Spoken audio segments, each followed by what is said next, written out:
Alors tu nous as dit ici que tu étais de gauche, que tu as toujours été de gauche, et ce qui t'a attiré et séduit chez Achille Chavez.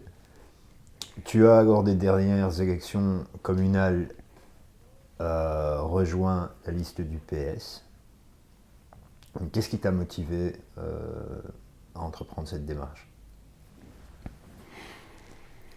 Qu'est-ce qui m'a motivé?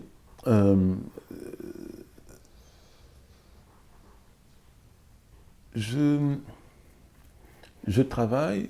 Bon, il y a d'abord ma situation, le domaine dans lequel je travaille, qui est l'éducation permanente, ce que font les bibliothécaires. J'étais bibliothécaire, et puis ce qui est un peu normal encore, ce que font les animateurs en éducation permanente.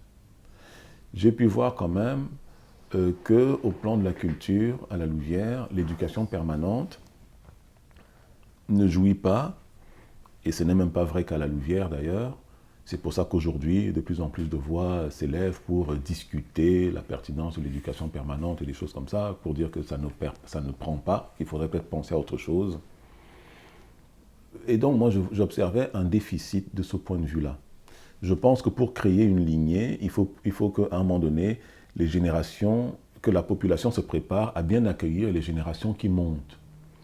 Dans notre contexte, l'éducation permanente peut permettre de faire que ceux qui sont à l'écart puissent devenir audibles, tu vois. Et donc je m'étais dit, tiens, je vais peut-être contribuer modestement, forcément. Je ne suis pas un gros politicien qui draine des foules ou un tribun, mais je me disais, voilà, au sein du parti, je pensais que je pouvais peut-être apporter une touche, une contribution, notamment en matière d'éducation permanente, donc de démocratie culturelle, et aussi, justement, la question de l'interculturalité, donc l'inclusion des personnes d'origine étrangère, plus exactement. Donc c'était un peu ça. Alors, nous sommes dans une configuration politique qui est quand même que on a un parti socialiste qui est hégémonique. Et d'ailleurs, pendant la campagne, à un moment donné, je me disais, mais les autres ne font pas campagne, en fait. Et donc, j'avais parfois l'impression que les autres étaient un petit peu... ils attendaient que ça passe, quoi. Et puis... donc, je ne me moque pas, hein, mais... Ok, donc c'est pour ça que tu as rejoint le PS, tu as rejoint l'équipe qui gagne, quoi. J'ai rejoint... Bon, c'était quand même un parti de gauche. Si ça avait été le MR qui dominait à la Louvière, je n'aurais pas rejoint le MR, tu vois.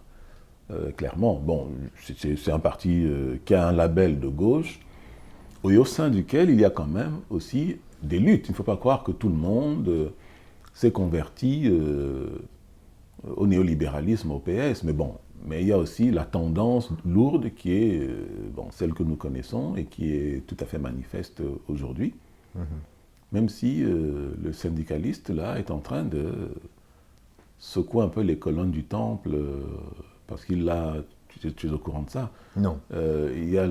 Il s'appelle comment? Goblet, un ancien syndicaliste qui est député fédéral PS, qui a fait alliance de circonstances avec Raoul et Debout par rapport aux revendications salariales.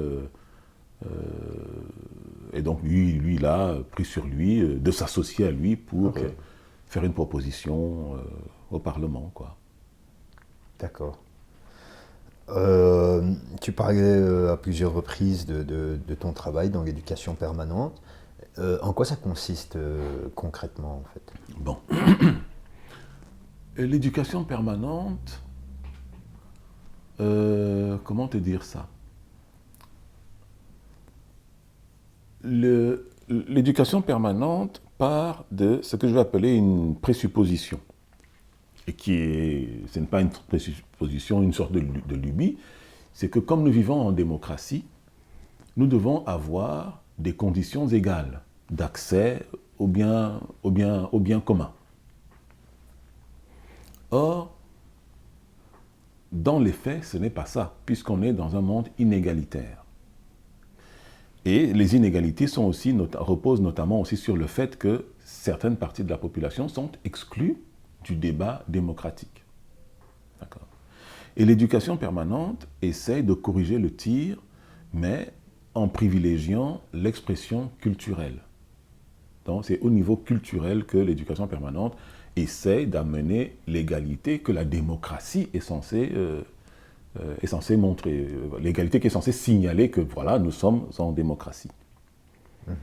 Du coup, par le biais de l'éducation permanente, quand les choses fonctionnent comme il faudrait, on devrait avoir des autodidactes, et même des illettrés, des analphabètes, qui peignent bien et qui exposent en grande pompe leurs œuvres, sans qu'on dise « Ah oui, ce sont des peintures d'un analphabète », alors que celui-là sort de la Cambre. Okay. Mais donc, on devrait faire que tout le monde ait droit à la parole et que toutes les paroles soient reçues avec la même considération. Et donc l'éducation permanente recherche vraiment tente à réduire l'écart entre un idéal et la réalité. Okay. Mais en se focalisant sur la culture, disons comme ça. D'accord. On va s'intéresser un peu maintenant à ton activité artistique. Donc tu es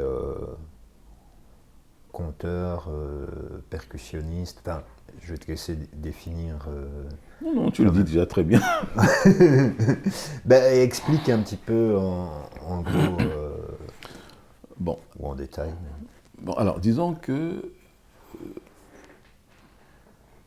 j'écris de la poésie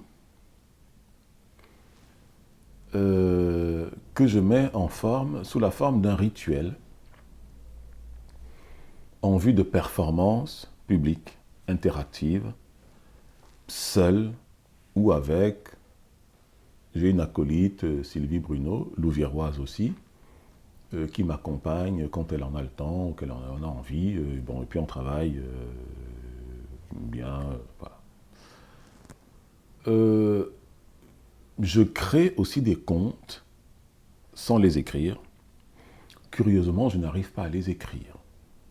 Donc, je crée des contes que je pourrais réciter, en veux-tu, en voilà, je pourrais réciter 10 contes que j'ai déjà créés en une soirée. On pourrait venir m'appeler tout de suite pour dire « Viens réciter 10 contes » et puis je le ferai. Mais c'est des choses, mais je n'arrive pas à écrire mes contes. C'est assez étrange comme... bon, mais donc, voilà un peu ce que je fais artistiquement. Et pour créer... je ne me suis pas mis à écrire de la poésie, à créer de la poésie avec les oreilles vides. J'ai entendu des gens réciter de la poésie, parler de la poésie. J'ai aussi lu des gens qui parlaient de la poésie et j'ai bien sûr lu, heureusement pour moi, la poésie de certains auteurs.